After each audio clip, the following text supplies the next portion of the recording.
Hello, beautiful people. In this video, we are going to talk about mate through access, which is targeted for chess players in the rating range of approximately 500 to 1000. That would fall under the green belt group in my community. And if you're not familiar with my community, I'll have the link in the description. The entire goal of this is we are trying to acquire knowledge and then convert that into an active skill, getting better at anything.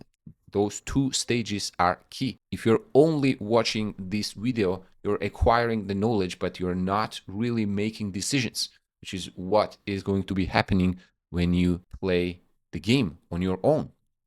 So converting that into an active skill would require you to do exercises tailored to the knowledge that you're trying to acquire. Then you reflect on it and you repeat the process. You get the gist, I hope. So let's take a look. This would be the community. Then you would go to the classroom pages. Then the green belt is the range between 500 and 1000.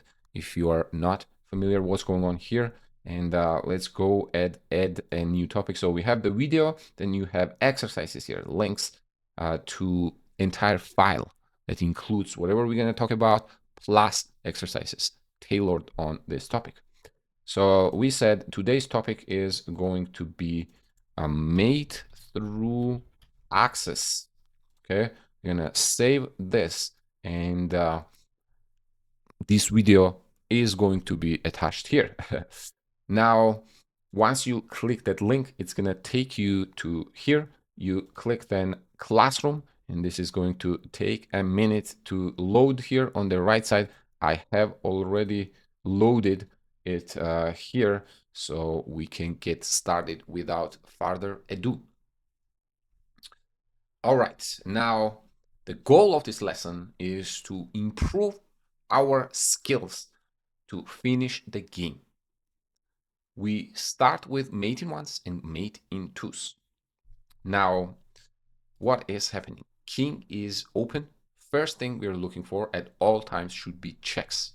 Checks captures threats. I have talked over this many times. Those are what we're looking for when we're looking for candidate moves. Checks captures threats. Focus on checks. Okay, that is going to be the main goal here. So what checks do we have? Any check on the b5 right now would put black king in the pickle. After king goes to a8, then we use the knight as a defender to deliver the checkmate on b7. All right, let's keep going. In the next example, we are playing with black. And let's say black plays queen to g5 to make a threat. So remember, checks captures threats. Now, we did not have a good capture here, I guess this one, but king would simply capture it back. So we go on to a threat here. Black wants to checkmate the king, but one access denied. How does that sound? So when you learn how to attack, you should also pay attention how to defend. Next example, we have Anastasia's mate. Did you recognize the pattern? If you do not recognize this checkmating pattern, you want to check out my other video, or in classroom pages, there is entire course dedicated to checkmate patterns, 35 essential checkmate patterns that you want to know that is going to make your life easier. Study them, do exercises on them. It is going to go a long way. All right, now, if you had done that, now we would recognize the Anastasia's mate here, which is when knight controls basically the escape squares for the king. Queen is going to open up the king to create the hole, so to say. And once king captures back, then rook a2 is going to be a checkmate because knight is controlling those two squares. Next, we have Damiano's mate. Damiano's mate is delivered with the bishop pair. A clever plan is required to get at the king by forcing an opening or hole in the protective shield of pawns. How would we accomplish that? By capturing the pawn on c6. Again, we're looking for checks, checks, and checks.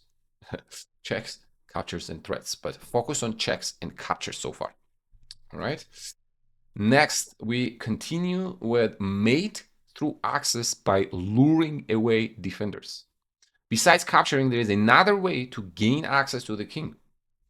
One of the defending pawns can be lured away by means of a sacrifice. Which one is the defending pawn here? The a7 pawn, covering the a file, right? So we're gonna hop our knight to b6 with the check, force them to take back, and then rook a1 would be the checkmate. Next example, we have the similar scenario. It would be black to play here. And what are possible checks? One is rook h1, but that is no bueno. So we're going to go knight to g4 check. Open up the h file, lure that pawn away, and then deliver the checkmate from the h file with queen h4. Not h6, because that would be blocked with the knight. Again, we have black to move, but example here do not include the check. That can be a little trickier to spot. How do we get rid of the b pawn? By the way, I am reading, as you can see from the right side. I have all this annotated. I put a lot of work researching. While this material is not my own, I have researched it. It is, by the way, the steps methods, a classic work that has raised generations. Okay, so back to the exercise here. How do we get rid of the b pawn? We go queen to a3, sacrificing the queen. Queen c3 would not work because bishop would capture it back. So we go queen to a3 to open the b file up. Why would we want that? Because if there was no pawn on b2, it would be a checkmate. So queen a3, b takes a3, and rook b1 is going to be a checkmate. If you do not take there, then we'll take queen b2, and that is still going to be a checkmate. If we grasp that, you can pause the video and try to checkmate the black king in the most efficient manner here. That's right. It would be queen to g6. Bishop h7 also opens up the h file here, but black is not forced to capture back. We're not playing checkers. You can decline the capture, for example, pawn to g5, giving king some escape square, and then black will be left with an extra material. So queen to g6 is a better move. Okay, the idea being that if you take back with the pawn, then we're gonna have rook h1 checkmate from the h file. Okay, next up it is black to play. What do we think about this position? Again, we will be looking for checks and captures, right? Now, most natural looking check probably is rook b3, thinking that if pawn takes, then we're gonna checkmate from a1 or b2, right? Well, white actually has the defense, so that's why you should consider all opponents' responses, not just one response. All right, c takes b3, and this queen is gonna come in defending the second rank. So the correct move instead is to go queen to b2 check, forcing the king, luring the king to a square where we would like it to be, and then rook takes b3 now is the double check. If you see a double check in general, for most time, it's like a super combo move. Okay, so similar scenario here. Again, mate through axis. We could now take here and threaten the checkmate, but then bishop would capture our queen, right? So we need to start with the check. Queen takes h7, king takes h7, h takes g6, double check, and the checkmate, because king is stuck in the corner. Now, last but not least, we are going to talk about the search strategy. By the way, every lesson at the end of it has search strategy to it. Every file, I guess, every file has search strategy attached. Search strategy is set of questions that we want to ask ourselves to get to the right move.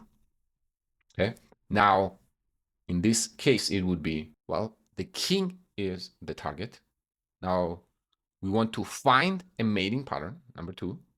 Then third would be break open the position of the king. And fourth is give a mate. So king is the target. What is the mating pattern? Can we get access to the H file? Well. What threats can we create right now? Can we bring the rooks close by? No, really. We could create threat with the bishop, but then rook could sacrifice itself, rook f5, so it's not going to be quite checkmate, although we are going to win some material there. Well, what about the knight to g5? Threatens checkmate on h7, therefore forcing black to capture back with h takes g5, and that is going to open up the h file from which the queen is going to be able to deliver the checkmate. Queen h5. So those are some of the things to keep in mind when we see an open king or when we see a mating pattern. Mate through access. Okay.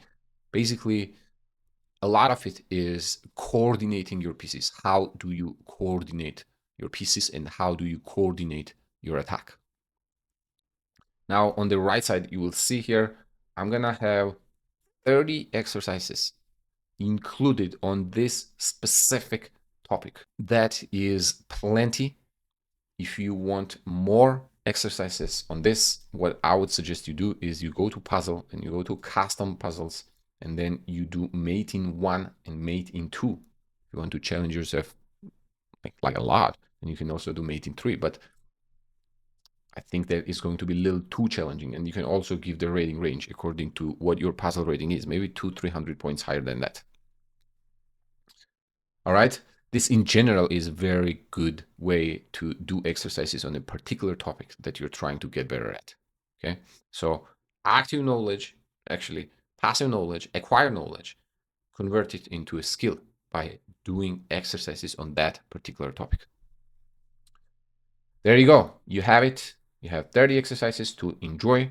The links to these files and exercises are going to be included in my group, and the link to that group is in the description. I will see you inside.